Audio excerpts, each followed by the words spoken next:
जय हिंद दोस्तों। देखिए, आपका बहुत बहुत स्वागत है आज की वीडियो में। तो आप सभी को पता ही है कि मेरा जो यूपी पुलिस असिस्टेंट ऑपरेटर है, ठीक है, उसका जो है पेपर की जो डेट है वो बहुत जल्दी मेरे यहाँ पर आने वाली है। और उस पेपर की डेट में हम सभी को क्या करना होगा कि अपनी तैयारी को बिल्कुल फुल रखना होगा। वरना जो हमारा एग्ज़ाम है, ठीक है, वरना जो हमारा एग्ज़ाम है यानी कि जिस एग्ज़ाम की हम प्रिपरेशन काफ़ी समय से कर रहे हैं वो हमारे यहाँ पर नहीं निकलेगा। ठीक है। तो अब गाइज हमें करना क्या होगा कि देखिए, काफ़ी दिन से मैंने वीडियो हैं जो वो चैनल पे नहीं बनाई है, लेकिन अब मैं वीडियो जो है वो कंटिन्यू आपको प्रोवाइड करूँगा। तो अभी मेरा पूरा सेटअप जो है वो कंप्लीट हो चुका है। जैसे मेरा माइक भी आ चुका है, ठीक है, और माइक के बदले मेरा जो पैड है वो भी आ चुका है, ठीक है दोस्तों, और लैपटॉप भी हो चुका है। यानी कि अब और सारी की सारी जो कंडीशन थी वो सारी की सारी फुलफिल हो चुकी हैं। तो अब बिना देरी करे हम वीडियो को शुरू करते हैं, और वीडियो काफ़ी लंबा तो नहीं होगा। बस ये वाला टॉपिक जो क्वेश्चन है इसको हम सोल्व करेंगे। जैसे रैखिक संवेग यानी कि जो लीनियर मूवमेंट है, ठीक है, लीनियर जो मोमेंटम है, इसको हम यहाँ पे आज के जो क्वेश्चन है इसके टॉपिक के होंगे। तो अब बिना हम देरी करे शुरू कर लेते हैं अपने वीडियो। जैसे सबसे पहला क्वेश्चन आप सभी के सामने ऐसे आएगा कि द्रव्यमान और वेग का गुणनफल जो है वो क्या कहलाता है। यानी कि द्रव्यमान का मतलब आप सभी को पता है सर, मास होता है, और वेग का मतलब वेलोसिटी होता है। तो जब द्रव्यमान और वेग की आप मल्टीप्लाई करते हो, आप गुणनफल करते हो, तो हमें क्या मिलता है? तो हमें आप सभी को पता है संवेग मिलता है। क्या मिलता है? संवेग मिलता है। ठीक है, तो संवेग का फॉर्मूला हमें याद रखना है, जैसे कि संवेग बराबर जो होता है वो द्रव्यमान गुणा वेग होता है। ठीक है। अच्छा, इसका मात्रा क्या हो जाएगा? तो आप सभी को द्रव्यमान को हम किलोग्राम में लिखते हैं, केजी में, और पर वेग को किसमें लिखते हैं? मीटर पर सेकंड में। ठीक है, तो किलोग्राम, तो अब मीटर ऊपर पहुंच जाएगा तो किलोग्राम मीटर पर सेकंड इसका सही आंसर यहाँ पे हो जाएगा। ठीक है दोस्तों, चलिए अब देखिए यहाँ पर अगला क्वेश्चन देखते हैं। तो इस क्वेश्चन का सही आंसर आप सभी को पता लग गया ना? इस क्वेश्चन का सही आंसर क्या हो गया? ऑप्शन नंबर बी हो गया। और क्वेश्चन नंबर 482 देखते हैं कि एक वस्तु का द्रव्यमान है जो 85 किलोग्राम की है। तो 8 किलोग्राम का मतलब है, तो मुझे इन्होंने एम का मान दे रखा, तो एम का मान कितना दे रखा है? इन्होंने 85 दे रखा है। ठीक है। उसके बाद अगर बात करते हैं, और वेग जो है इनका कितना? 60 मीटर पर सेकेंड है। 60 कितना है? 60 मीटर पर सेकेंड है। यानी कि जो वेलोसिटी है वो कितनी है? वो है 60। ठीक है, 60 मीटर पर सेकेंड। 60 मीटर पर सेकेंड जो है इनकी वेलोसिटी हो जाती है। तो इन्होंने मुझसे पूछा संवेग क्या होता है। देखो, संवेग के बारे में मैंने आपको बता दिया था कि संवेग फाइंड करने के लिए द्रव्यमान और वेग वेलोसिटी की हम यहाँ पे मल्टीप्लाई कर देते हैं। ठीक है। तो जैसे हम द्रव्यमान और वेलोसिटी की मल्टीप्लाई यहाँ पे करेंगे, तो आपके सामने यहाँ पे देखेंगे कि क्या आएगा। ऑप्शन नंबर जो यहाँ पे निकल कर क्या आएगा। ठीक है, तो देखो कैसे कैसे करना है। एक मिनट का, पेन थोड़ा सा ये ज़्यादा ही पतला हो रखा है, इसको 3 कर लेते हैं। ठीक है, देखो, तो जैसे आप इनके मल्टीप्लाई करते हो तो मुझे पता है सर 85 मल्टीप्लाई में हो जाएगा 60। ठीक है, तो गुणा करके कितना आएगा? 51 किलोग्राम मीटर पर सेकंड, इस मीटर पर सेकंड। ठीक है, तो यानी कि इसका जो करेक्ट आंसर हो जाएगा वो हो जाएगा ऑप्शन नंबर बी वाला, इस यहाँ पे करेक्ट आंसर मेरा हो जाएगा।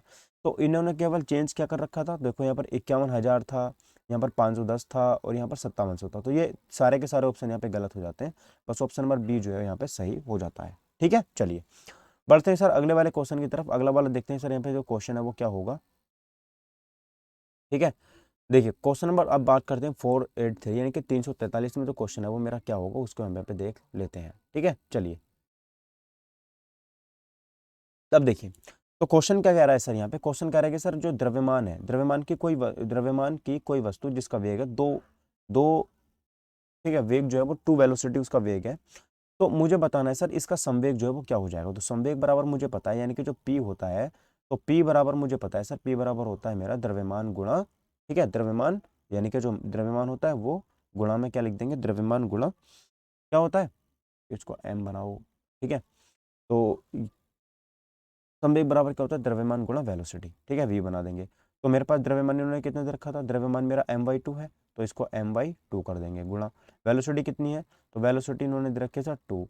ठीक है, तो इसको क्या कर देंगे? 2v कर देंगे। तो 2 से 2 कट जाएगा, तो कितना जाएगा निकल करके? mv जो है यहाँ पर मेरे निकल करके आ जाएगा। ठीक है, mv, समझ गए? चलिए, तो p बराबर mv हो गया, यानी कि ऑप्शन नंबर बी mv मेरा सही आंसर यहाँ पे हो जाता है। ठीक है मित्रों, चलिए बात करते हैं यहाँ पे अगले वाले क्वेश्चन की। तो नेक्स्ट मेरा क्वेश्चन यहाँ पे देखेंगे क्या होगा। 484। अब देखो ये क्वेश्चन कितना इजी है। इस क्वेश्चन में हमसे ये पूछा है कि सर आप बस हमें इतना बता दो कि संवेग जो होता है उसका फॉर्मूला क्या होता है। तो मैंने आपको पहले ही बता चुका हूँ कि जो संवेग होता है, संवेग बराबर होता है द्रव्यमान गुणा के वेग। वो आयतन भी नहीं होता, घनत्व भी नहीं होता, और त्वरण भी नहीं होता। द्रव्यमान गुणा वेग जो होता है यही मेरा संवेग का फॉर्मूला हो जाता है। तो संवेग का फॉर्मूला आप लोगों को पता चल गया क्या होगा यहाँ पर, यानी कि किसी वस्तु के द्रव्यमान व वेग के गुणनफल को क्या बोलते हैं यहाँ पे, संवेग कहते हैं। संवेग एक सदिश राशि है, क्योंकि इसमें वेग आ गया, क्योंकि आपको पता है कि ये संवेग जो है ऐसे लिखा जाता है सैम व एक है, ठीक है। तो संवेग ऐसे तो लिखते हैं हम। तो इसमें क्या क्या आ गया देखो, आप यहाँ पे देख पा रहे हो। तो इसमें देखो मेरा सेवी आ गया, प्लस मेरा यहाँ पर क्या आ गया, वेग। तो जो वेग होता है, वेग में मेरी यहाँ पर दिशा दी हुई होती है, तो यानी कि दिशा जिसमें होती है वो परिमाण भी उसमें होता है। तो संवेग क्या हो गया, मेरी एक सदिश राशि हो गई, क्योंकि इसका एक परिमाण होता है और एक दिशा भी होती है। तो संवेग बराबर द्रव्यमान गुणा वेग होता है, तो P बराबर mv मैंने यहाँ पे आपको बता दिया, ठीक है। चलिए आगे बढ़ते हैं सर यहाँ पे अगले वाले क्वेश्चन की तरफ। क्वेश्चन नंबर मेरा देखेंगे यहाँ पर 85 485, ये कह रहा है द्रव्यमान और वेग का गुणनफल जो है वो क्या कहलाता है। जब मेरा द्रव्यमान और गुणनफल एक जगह मिलते हैं तो संवेग कहलाता है। ऑप्शन नंबर बी यहाँ पे सही आंसर हो जाएगा, ठीक है। चलिए आगे बढ़ते हैं अगले वाले क्वेश्चन की तरफ। अगला वाला देखते हैं यहाँ पे क्वेश्चन मेरा क्या होगा, ठीक है।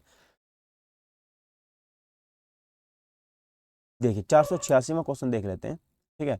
देखो 486वां क्वेश्चन उससे क्या कह रहा है, ये कह रही सर पे 80 किलो द्रव्यमान वाली एक वस्तु है, तो यानी कि मुझे इन्होंने m का मान दे रखा है, ठीक है। और 80 किलो की है, तो इसका मतलब m बराबर इन्होंने मुझे 80 दे रखा है, ठीक है, 80 kg।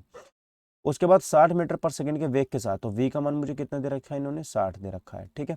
वस्तु में उत्पन्न संवेग जो है वो कितना होगा, तो दोनों की मल्टीप्लाई कर देंगे तो 8 से 48 यानी कि 4800 metre, sorry kilogram metre per second इस यहाँ पर आ जाएगा, मीटर पर सेकंड। तो कौन सा ऑप्शन सही है, 4800 मीटर, ये स्क्वायर बिल्कुल नहीं आएगा, ये कट गया, और 4800 किलोग्राम मीटर पर सेकंड, ठीक है। तो 4800 किलोग्राम मीटर पर सेकंड, इनको ऑप्शन नंबर बी यहाँ पे मेरा सही आंसर हो जाएगा, ठीक है दोस्तों। चलिए आगे बढ़ते हैं क्वेश्चन नंबर 487। ये कह रही है जब 50 किलो द्रव्यमान की एक वस्तु 6 मीटर पर सेकंड के नियत वेग से गतिमान है, वस्तु का संवेग मुझे ज्ञात करना है, तो 5 छंग 30 300 हो जाएगा। तो 300 चाहिए, ऑप्शन नंबर बी मेरा यहाँ पे करेक्ट आंसर हो जाएगा, ठीक है मित्रों। चलिए आगे बढ़ते हैं सर, यहाँ पे देखो 488वां क्वेश्चन क्या कह रहा है, एक गतिमान वस्तु का संवेग कुछ कारकों पर निर्भर करता है, निम्नलिखित में से कौन सा सबसे उपयुक्त कथन है। तो संवेग की बात कर रहे हैं, देखिए संवेग की बात कर रहे हैं, और सबसे उचित कथन मुझे बताएं कि सबसे उचित जो कथन है वो यहाँ पर क्या होगा, ठीक है। तो देखिए सबसे उचित कथन यहाँ पे हम चयन कर लेते हैं।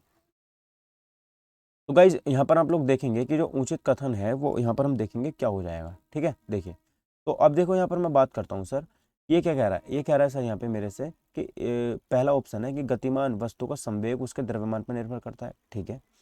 दूसरा कह रहा है सर गतिमान वस्तु का संवेग उसके द्रव्यमान और वेग पर निर्भर करता है, बिल्कुल। देखो संवेग जो होता है वो द्रव्यमान पर तो निर्भर करता ही करता है, लेकिन उसके साथ में उसका वेग भी होना चाहिए, तो ये वेग पर भी निर्भर करता है, ठीक है दोस्तों। ओके नेक्स्ट बात करते हैं, तो इसका बिल्कुल आगे बढ़ने की जरूरत नहीं है, बी वाला यहाँ पर बिल्कुल क्या हो जाएगा, सही आंसर हो जाएगा, ठीक है। B is the right answer of this question. 489 देखिए कि एक वस्तु के संवेग की गणना कीजिए जिसका द्रव्यमान 50 किलोग्राम है और ये 6 मीटर पर सेकंड के वेग से गतिमान है। तो मुझे यहाँ पर देखो इन्होंने पूछा संवेग, तो संवेग बराबर मुझे पता है सर द्रव्यमान गुणा के वेलोसिटी होता है, तो 5 छंग 300 हो जाएगा। तो 300 यहाँ पर क्या हो जाएगा, option number B kilogram metre per second मेरा यहाँ पे करेक्ट आंसर हो जाएगा, ठीक है। ओके आगे बढ़ते हैं, देखिए गाइस अगले वाले क्वेश्चन की तरफ। अगला वाला क्वेश्चन देखेंगे क्या होगा। क्वेश्चन नंबर देखिए 490 में क्वेश्चन है, ये क्या कह रहा है, ये कह रहा है सर यहाँ पे कि किसी सिस्टम में जब दो अप्रत्यास्थ पिंडों के बीच टक्कर होती है तब उनमें क्या होता है। तो कोई भी मेरे पास यहाँ पर देखिए सिस्टम है, अप्रत्यास्थ मेरे पिंड हैं और उनके बीच में टक्कर हो जाती है, और जब भी इनके बीच में टक्कर होती है तो इनके बीच में क्या होता है, ये मुझे यहाँ पर बताना है कमेंट करके। ये जल्दी से आप लोग यहाँ पे बताएंगे कि इसका सही आंसर क्या होगा।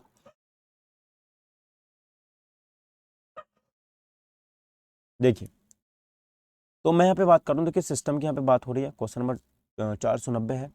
तो ये क्या कह रहा है, देखो यहाँ पर कि उनका संवेग और गति जो है दोनों ही परिवर्तित हो जाती हैं। तो मुझे बताना है, देखो यहाँ पर मुझे क्या बताना था, मुझे बताना था कि जो संवेग और गतिज ऊर्जा दोनों ही परिवर्तित हो जाती हैं, तो बिल्कुल गलत है। गतिज ऊर्जा परिवर्तित हो जाती है परंतु संवेग संरक्षित रहता है, हाँ ये सही हो जाएगा। क्योंकि अगर आप किसी सिस्टम में जब दो के बीच में टक्कर कराओगे तो उनकी गतिज क्या होगी, यहाँ पर गतिज ऊर्जा तो परिवर्तित होगी। मान लो कि इधर से भी यहाँ पर एक क्या है कार आ रही है और इधर से भी एक कार आ रही है, ठीक है। इसकी स्पीड 50 है और इसकी स्पीड 60 है। जब दोनों आपस में टकराएंगे तो इनकी जो वेलोसिटी है वो तो जीरो हो जाएगी ना, वेलोसिटी कितनी हो जाएगी, जीरो हो जाएगी। और जब इनका वेलोसिटी जीरो हो जाएगी तो यहाँ पर जो संवेग है वो क्या होगा, संरक्षित रह जाएगा। तो ऑप्शन नंबर बी मेरा पर सही आंसर हो जाएगा, ठीक है मित्रों। चलिए आगे बढ़ते हैं, अगला वाला क्वेश्चन देखेंगे। अगला वाला क्वेश्चन यहाँ पे क्या कह रहा है, ठीक है। देखिए क्वेश्चन नंबर 491 की बात करते हैं, वेग को यदि दोगुना कर दिया जाता है, अगर हम वेग को दो गुना करेंगे तो उसका संवेग भी 2 गुना बढ़ जाएगा, संवेग भी उसका 2 गुना बढ़ जाएगा और गतिज ऊर्जा उसकी 4 गुना बढ़ जाती है। अच्छा, इसको करके देखते हैं फिर हम कैसे कैसे होगा ये कह रहा है कि सर मैंने इसको वेग को 2 गुना करा है, तो मेरे को पता है कि जो p बराबर होता है, संवेग बराबर जो होता है m इंटू वी होता है। तो आप वेग को बढ़ाओगे तो यहाँ पर जो p है ये भी बढ़ेगा। आपने वेग को कितना बढ़ाया, वेग को आपने बढ़ाया सर 2, ठीक है, वेग को आपने कितना बढ़ाया, तो वेग को आपने सर यहाँ पर 2 लिख दे भाई,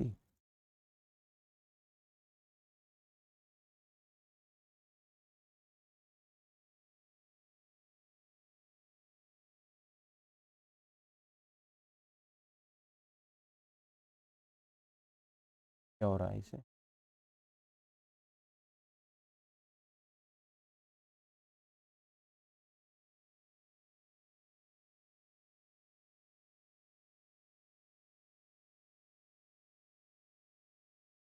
ठीक है। देखो मेरे को पता है सर यहाँ पर जो p बराबर होता है सर, p बराबर होता है m इंटू वी होता है।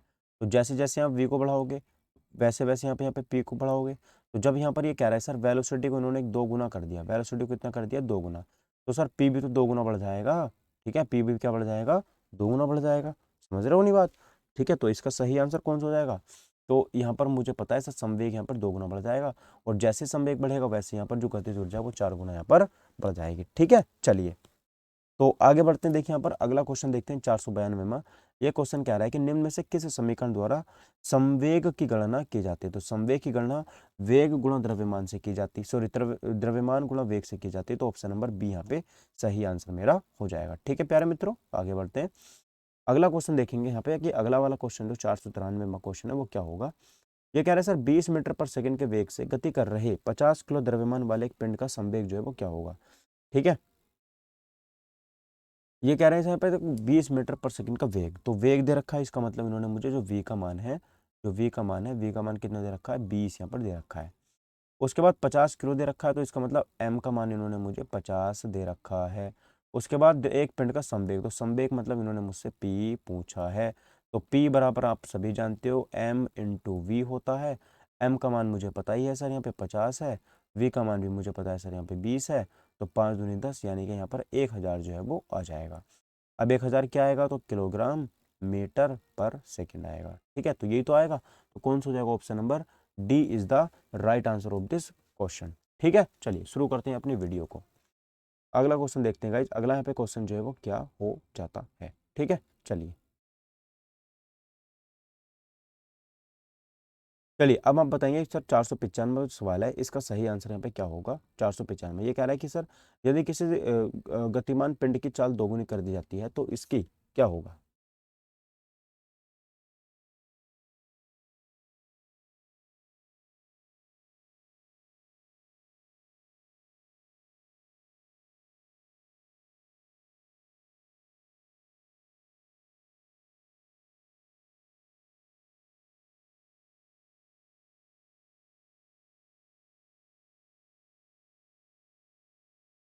देखिए तो अब ये कह रहा है किसी पिंड के, किसी गतिमान पिंड की चाल को दोगुना कर दिया उन्होंने।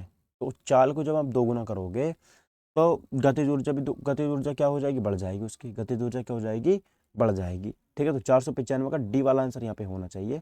चाल बढ़ाने से दो गतिज ऊर्जा यहाँ पे बढ़ जाती है, ठीक है। देखिए क्या होगा सही आंसर, 495 का ये कह रहा है कि द्रव्यमान, ओके, संवेग बढ़ेगा यदि पिंड की चाल दोगुना करने पर, तो इसका संवेग दोगुना हो जाएगा, ओके। मतलब ये ज़्यादा सफिशिएंट यहाँ पे हो जाता है ना, ठीक है। यदि किसी पिंड का द्रव्यमान अगर m है और प्रारंभिक वेग उसका v है और अंतिम वेग उसका 2v है, तो पिंड का प्रारंभिक वेग p बराबर mv हो गया और अंतिम वेग p बराबर 2mv हो गया। तो जब इसको सोल्व करा हमने तो p2 बराबर आया है मेरे पास 2p1।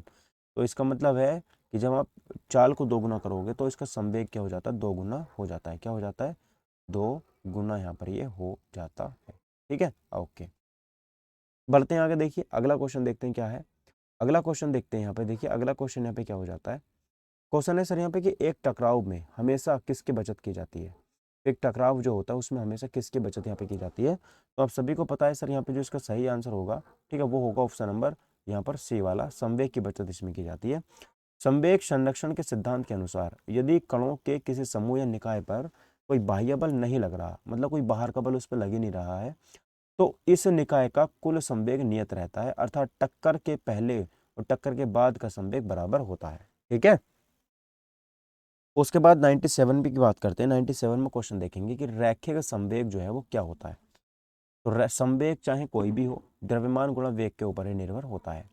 498 देखेंगे, पिंड ए जिसका द्रव्यमान 2 किलोग्राम और पिंड बी जिसका द्रव्यमान 3 किलोग्राम है, एक दूसरे की ओर क्रमशः 4 मीटर पर सेकंड और 2 मीटर पर सेकंड के वेग से बढ़ रहे हैं। एक दूसरे टक्कर के समय प्रत्यास्थ संगठन होगा। तो जो संगठन है वो क्या प्रत्यास्थ यहाँ पे संगठन होगा, तो यहाँ पर मुझे बताना है ऑप्शन नंबर डी, दोनों विपरीत दिशा में इनका क्या हो जाएगा, संगठन हो जाएगा। कौन सी दिशा में होगा, विपरीत दिशा में होगा। ऑप्शन नंबर डी सही होगा। क्यों होगा, देखिए संवेग संरक्षण के नियम से पिंड एक का संगठन के पूर्व संवेग तथा संगठन के बाद संवेग बराबर रहता है, मतलब संवेग में कोई भी परिवर्तन नहीं होता। अतः एक दूसरे से टक्कर के समय प्रत्यास्थ संगठन विपरीत दिशा में होता है। ठीक है, चलिए। और उसके बाद देखिए 499, किसी वस्तु का संवेग जो है वो किस पर निर्भर करता है, ये मुझे बताना है। तो गाइस वो वस्तु के द्रव्यमान और वेग दोनों पर निर्भर करता है। ठीक है, चलिए आगे बढ़ते हैं। अगला क्वेश्चन देखेंगे। अगला क्वेश्चन यहाँ पे क्या होगा, क्वेश्चन नंबर 500 और आज का ये लास्ट क्वेश्चन होगा। ठीक है, देखिए क्वेश्चन क्या कह रहा है। क्वेश्चन कह रहा है सर यहाँ पे संवेग को किसके गुणनफल के रूप में व्यक्त किया जाता है, तो द्रव्यमान गुणा वेग, द्रव्यमान गुणा वेग। ऑप्शन नंबर सी मेरा यहाँ पर बिल्कुल सही यहाँ पर आंसर हो जाता है। ठीक है, तो हम लोगों से रिक्वेस्ट है, प्लीज़ यार चैनल को आप यहाँ पे क्या कर लो, सब्सक्राइब कर लो। ठीक है, अगर आप चैनल को सब्सक्राइब करते हो तो आपको यहाँ पे जो बेल आइकन है वो भी आप यहाँ पर बिल्कुल यहाँ पर प्रेस कर लेंगे, क्योंकि आपको यहाँ पर जो नोटिफिकेशन है, ठीक है, जो क्या है आपको यहाँ पर जो नोटिफिकेशन है वो आपको यहाँ पर टाइम से मिल जाया करेंगे। और टेलीग्राम चैनल है पीडीएफ के लिए, जल्दी से इसको ज्वाइन कर लो। ठीक है, आप ही का इसमें फ़ायदा होने वाला है। तो चलिए मिलते हैं अगले वीडियो में, तब तक के लिए thank you for watching my video. Take care, bye bye, जय हिंद, वंदे मातरम।